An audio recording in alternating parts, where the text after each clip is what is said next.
আলুর লগে যাচ্ছে খুশি খুশি। বোনের হাতের হাঁসের গোস্ত খাবে ভাইয়েরা, তাই আগের দিন রাতেই হাঁস কিনে পাঠিয়ে দিয়েছে। আজকে সকাল সকাল রাজহাঁসের গোস্ত দিয়ে চাপটি খাবো, তাই আগের দিন রাতেই হচ্ছে আতপ চাল ভিজিয়ে রাখছিলাম। তো আতপ চালগুলো হচ্ছে বেটে নিব। তো আমার ভাইয়েরা সকাল সকালই চলে আসছে। আমি বলছি যে সকাল সকাল চলে আসিস, হাঁসের মাংসের সাথে কিন্তু পোলাও বা ভাতের তুলনায় রুটি দিয়ে খেতে কিন্তু বেশি মজা লাগে। এই জন্য বলছিলাম যে সকাল সকাল চলে আসিস। তো হাঁসটা কিন্তু আগের দিন রাতেই পাঠিয়ে দিছিল, তো রাতে আর জবাই করি নাই, তো রেখে দিয়েছিলাম। তো পরদিন সকালে হচ্ছে জবাই করছি। অনেক অনেক ব্যস্ত ছিলাম, তাই হচ্ছে সবকিছু রেকর্ড করতে পারিনি। যতটুকু করেছি ততটুকুই কিন্তু আপনাদের সাথে শেয়ার করছি। আগে অনেকবার হচ্ছে আমি হাঁসের মাংস খেয়েছি, তবে রাজহাঁসের মাংস এর আগে কখনো খাওয়া হয় নাই। তো আজকে হচ্ছে রাজহাঁসের গোস্ত হচ্ছে ফার্স্ট টাইম ট্রাই করব। তো ভালো করে হচ্ছে পরিষ্কার করে বেছে নিয়েছি। তো আমি ভাবছিলাম যে রাজহাঁসের গোস্ত হয়তো বা পরিষ্কার করতে অনেক বেশি ঝামেলা হবে, কিন্তু না, এটা খুব সহজেই পরিষ্কার করে ফেলছি। তারপর কিন্তু একদম আমি আগুনের মধ্যে ছেঙ্গায় নিছি আর কি। তো এখন হচ্ছে হাঁসের গোস্তটা রান্না করে নিব। সকালবেলা কিন্তু চাপটি বানিয়ে হচ্ছে খাইছি। তো আগে মানে গোস্ত রান্না করে তারপর হচ্ছে চাপটি দিয়ে খাইছি। তো যেইভাবে এর আগে হচ্ছে দেশি হাঁস রান্না করেছি বা করতাম, সেভাবেই হচ্ছে আজকে ট্রাই করতেছি। তো প্রথমে হচ্ছে বেশ অনেকটা পরিমাণে তেল দিয়ে দিছিলাম, তারপর তেজপাতা, পেঁয়াজ কুচি হচ্ছে 2টা মাঝারি সাইজের পেঁয়াজ কুচি হচ্ছে ভালো করে তেলের মধ্যে ভেজে নিছিলাম। পরবর্তীতে অবশ্যই দিছিলাম আর কি, পেঁয়াজ বেটে দিছিলাম, এই জন্য হচ্ছে পেঁয়াজ কম দিছি। এই তো পেঁয়াজটা হচ্ছে ভালো করে কিছুক্ষণ গরম মশলার সাথে বেটে নিয়ে তারপর হচ্ছে পেঁয়াজ বাটাটা হচ্ছে দিয়ে দিলাম। তো পেঁয়াজ বাটাটা দিয়ে কিছুক্ষণ ভালো করে কষিয়ে নিয়ে তারপর পরিমাণ মতো এখানে আদা রসুনের পেস্ট দিয়ে দিলাম। তো আমাদের হাঁসের ওজনটা ছিল 3 কেজির মতো। তো এখানে হচ্ছে কেটে বেছে নেওয়ার পর তো একটু কমবে, হয়তো বা 2.5 কেজির মতো ছিল। তো আমি এখানে টমেটো পেস্ট দিয়ে দিলাম, আদা রসুনের বাটা দিয়ে দিলাম। তো আদা রসুনটা হচ্ছে তেলের সাথে ভালো করে মিশিয়ে নিচ্ছি, একদম ভালো করে ভাজা ভাজা করে নিব। তারপর হচ্ছে আমি দিয়ে দিচ্ছি পরিমাণ মতো লবণ। লবণ দিয়ে দেওয়ার পর এখানে হচ্ছে আমি হলুদ দিয়ে দিলাম, 3.5 চা চামচ পরিমাণ হলুদ দিয়েছি। আর হাঁসের গোস্ততে কিন্তু ঝালটা একটু বেশিই লাগে। আমাদের বাসায় আসলে ওইরকম ভাবে হাঁস খাওয়া হয় না, আমরা দেশি মোরগটা বেশি পছন্দ করে আর কি আমাদের ঘরের সবাই।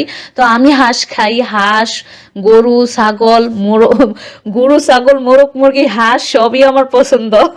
ওট, দুম্বা, ভেড়া ওইগুলোর গোস্ত পাইলে ওইগুলাও খাইতাম। তো মানে হালাল তো, হারাম না, তো খাইতে কিন্তু ভালোই লাগে। অনেকেই হাঁসের গোস্ত খাইতে পারে না, বাট আমার কাছে ভালোই লাগে। আমার আব্বু আগে আনতো, বড় বড় দেশি হাঁস আনতো। তো শীতের দিনে আসলে হাঁসের চামড়ার নিচে তেল জমে, শীতের দিনেই হাঁসের গোস্ত খেতে বেশি ভালো হয়। তো এখানে হলুদের গুঁড়া, মরিচের গুঁড়া, আদা রসুনের বাটা সমস্ত ময় মশলা দিয়ে হচ্ছে ভালো করে কষিয়ে নিচ্ছি। দেখতেছেনই তো কত সুন্দর করে কষিয়ে নিলাম। তারপর আরেকটু পানি দিয়ে দিলাম, এখন হচ্ছে আরো ভালো করে কষিয়ে নিব। এই তো ঢেকে দিচ্ছি, ভালো করে কষানোর ঝোলটা একটু ভুনা ভুনা হোক। তারপর এই তো দেখেন হাঁসের গোস্তগুলো কিন্তু বড় বড় পিস করে কেটে নিয়েছি। তো এই তো মশলাগুলো একটু নাড়াচাড়া দিয়ে সমস্ত হাঁসের মাংসগুলো দিয়ে দিচ্ছি।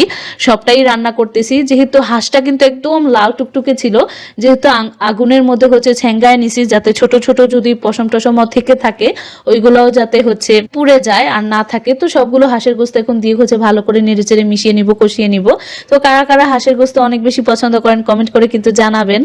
তো মোবাইলে দেখি নীলা মার্কেট যায় সবাই হাঁসের গোস্ত রান্না করে, মানে ওখানে হাঁসের গোস্ত, ছিটারুটি, চিতই পিঠা এগুলো বেচে আর কি, বিক্রি করে। তো আমার মনে হয় এত দূরে গিয়ে এত টাকা খরচ করে না খেয়ে বাসায় একটা হাঁস এনে মা বাবা ভাই বোন সবাইকে সাথে নিয়ে একসাথে খেলে কিন্তু আরো বেশি আনন্দ করে হচ্ছে খাওয়া যায়, মজা করা যায়। তো এখানে হচ্ছে আমার ভাইয়েরা আসছিল, তো আমাদের বাসার সবাই ছিল, আমার শ্বশুর শাশুড়ি সবাই মিলে হচ্ছে খুব সুন্দর করে রান্নাটা করতেছিলাম। তো এই যে দেখেন বেশ অনেকক্ষণ হয়ে গেছে কষাইতেছি। আমি বলতেছিলাম যে একটু ভুনা ভুনা করে রান্না করার কথা, কিন্তু আমার ভাইয়েরা, তারপর আপনাদের ভাইয়াও বললো যে না, ভুনা ভুনা না, একটু ঝোলঝোলি যাতে রান্না করি। আর হচ্ছে তার তো আলু খুবই পছন্দ, আলু না দিলে হচ্ছে তার ভালো লাগে না। তো আলু দিয়ে দিতেছি, আলু দিয়ে হচ্ছে বেশ কিছুক্ষণ ধরে কষাইছি। মানে এটা কষানোর উপরে যতক্ষণ রান্না করা যায় ততই খেতে বেশি মজা হয় আর কি। হাঁসের গোস্ত এর আগেও হচ্ছে অনেকবার রান্না করছি, তবে হ্যাঁ দেশি হাঁসের মাংস রান্না করছি, রাজহাঁসের মাংস খুবই কম রান্না করা হয়েছে। আলু দিয়ে বেশ কিছুক্ষণ ধরে কষিয়ে নেওয়ার পর এখন হচ্ছে কলিজাটা দিয়ে দিছি। কলিজাটা এত বড় ছিল, তো কলিজাটা আগে দিলে কিন্তু গলে যেত, যেহেতু কলিজা একদম নরম সফট। তো এই তো আমি এখন ঝোল দিয়ে দিতেছি। তো যেহেতু ঝোল ঝোল করে রান্না করতে বলছে, এই জন্য একটু ঝোলটা বেশিই দিছি। তো এখন হচ্ছে পোলাও রান্না করে নিব। তো পোলাও রান্না করে নেওয়ার জন্য আমি হচ্ছে পোলাও যখনই রান্না করি বাটার ইউজ করি। তো বাটারের সাথে হচ্ছে বাটার দিয়ে দিলাম, আর সাথে হচ্ছে তেল দিয়ে দিলাম। তো বাটার কিন্তু আমি ঘরে বানিয়ে নেই। দুধ যখন বাসায় বেশি কিনে আনা হয় তখন হচ্ছে আমি বাটার বানাই। তো খুব আগে থেকেই আমি নিজে নিজে বাটার বানাইতাম, তারপর হচ্ছে সেই বাটার দিয়ে কেক বানাইতাম। তো এগুলো এখন আর করা হয় না। তো সবসময় এগুলো করার মতো মন মানসিকতাও থাকে না।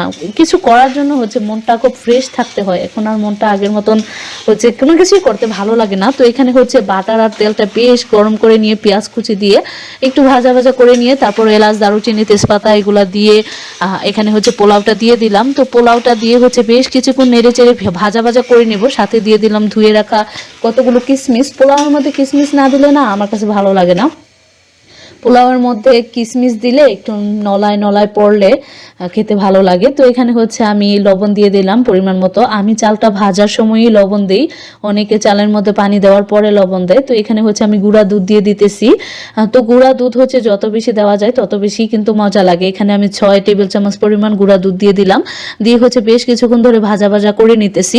আসলে চালটা যতক্ষণ ভাজা যায়, যতক্ষণ পর্যন্ত ভাজলে চালটা পুড়বে না ততক্ষণ পর্যন্ত ভাজলেই খেতে বেশি মজা হয়। তো এখানে হচ্ছে পরিমাণ মতো পানি দিয়ে দিলাম।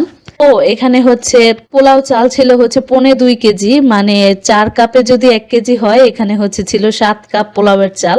তো যতটুকু চাল নিবেন ঠিক তার দ্বিগুণ পরিমাণ পানি নিবেন। আজকের পোলাওটা আমি যে রান্না করছিলাম আলহামদুলিল্লাহ মাশাল্লাহ অনেক অনেক বেশি মজা হয়েছিল।